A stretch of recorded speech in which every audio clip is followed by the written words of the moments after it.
Have you been told that subbing is not a job? Oh, the only thing that you're going to be doing is babysitting. Oh, like you're just going to be handing out papers. Like, why do you want to do something like this? Well, I'm going to be debunking 5 substitute teacher myths and what you can do about it and the truth about it. So here we go. Substitute teaching is just babysitting. Well, first off, if you're going to be in middle school and high school, especially, or let's just say kindergarten to 5th grade, you're not going to be toileting the students. You're not going to be feeding them. You might go and monitor them at lunch at some point, but you're not sitting here, what do you want for lunch, honey buns? No, you're not doing any of that. What you're doing is actually helping the teacher get done what they need to get done. So, yes, you are making sure the students are safe. No one gets hurt. Things happen, but you know what I mean? More injuries than like just ouch, I need a Band-Aid. So it's not technically babysitting. You're actually substituting in for the teacher. No, you're not teaching, technically. Sometimes you can, sometimes no. But you're not actually a babysitter. You're there to help the teacher move on in the lesson that they're on. Anyone can do it. Technically, yes, anyone can nowadays with a bachelor's degree, especially if you just do a day-to-day subbing position. But just because anyone can do it doesn't mean they should. There's people who call kids brats. No, they're kids. There's people who would just sit on their phones the whole time. No.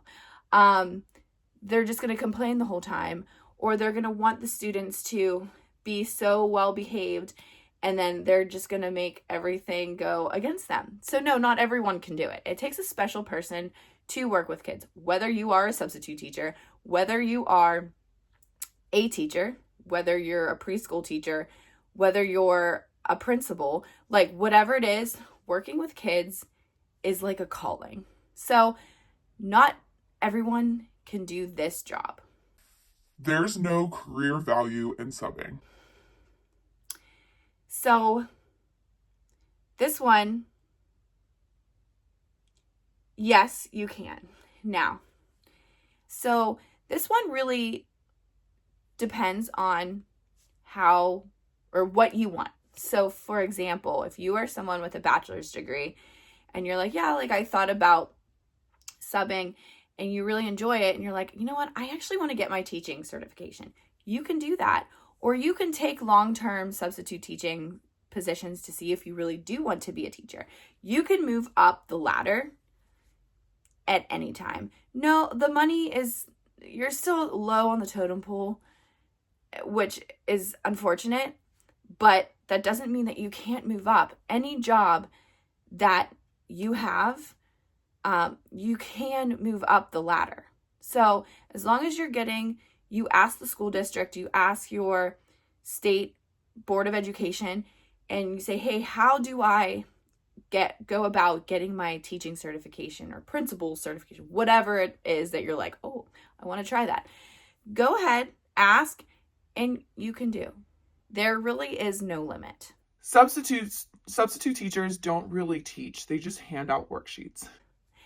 Well, you might be handing out worksheets. Nowadays, you're just going to be walking around on the computer. Well, not you on the computer, but the students will be on the computers or their iPads, whatever technology they have, and making sure that they're doing what they're supposed to be doing. If you're in elementary school, you will be teaching more because they have like a curriculum book that you can use, and it like tells you like cues and like, oh, ask this question next and stuff. So they have things for you to like go around. And with middle school and high school, they don't actually expect you to know the subject. Now, my experience and my advice to you is if you love a subject, say you did go to school for finance and you're like, okay, like I'm gonna do substitute teaching, whatever. And you decide, you're like, I love history. Like, I'm really good at history for some reason, and I love it. If you go to middle school or high school, let's just say, probably middle school would be easy to start with. Content-wise is what I'm talking about. And you see the curriculum, what they're doing, you can put your input into it. You can say like, oh, George Washington this, or like the battlefield of this, like whatever you know about, you can say. Just make sure that it's accurate, of course. You don't want to give false information to students who don't know any better because they're learning. But that's the best part, is that you can go out and do a subject that you are knowledgeable in. And then there's times where you are going to be like in honors French and be like, I know oui. You know, like bonjour. Like that's all I know. So actually I know the alphabet. But anyways, back to the subject. You can teach.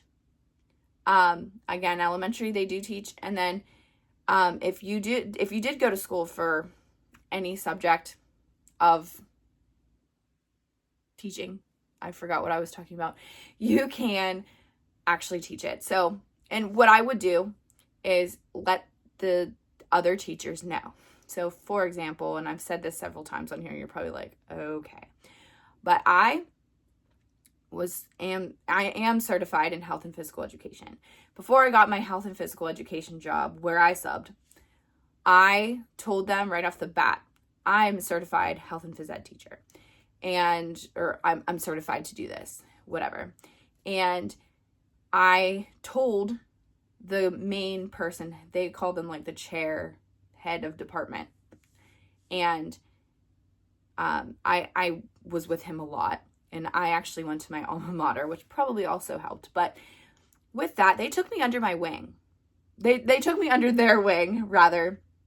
And they critiqued me a lot, which was good. Sometimes they were like, oh, that was bad. I'm like, okay, well, how do I better myself, please? You know, and they really worked with me until I started getting long-term sub jobs for physical education and eventually my job. So that was like amazing that I was able to do that. So if you get to where you're like, okay, I'm certified in this, then tell them that, and they will let you not necessarily do whatever you want to do, but they will allow you to teach that. And teaching, when you're like wanting to do like a subbing job, you don't really want to sit there all day and just be like, hopefully they're doing really good on their assignment. They're like doing essays today, you know. It is nice to, I will admit, to actually have like lead the class and give them the information that they need and the knowledge that they need to do whatever it is. So I know that these ones were probably the most obvious ones, and I'm sure that there's a lot more. Just wanted to start with something easy in case you are someone who's thinking about substitute teaching, or you're already a substitute teacher and maybe you think some of these things, and that's okay. It's also an opinion. You can agree to disagree. Totally fine. But I want you to know that not everyone can do this job. If you are doing a substitute teaching job, it's hard AF. And it's a lot of work in such a short amount of time. And so not everyone can do it. And you get to climb the ladder. If you are really enjoying this, you're like, oh my gosh, I love this, go and get your teaching certification, or take a long-term sub job before getting your own teaching job. You know, you can do that, and you can do it. So don't let anyone tell you that you can't. And it's not just babysitting. You're also just inspiring students.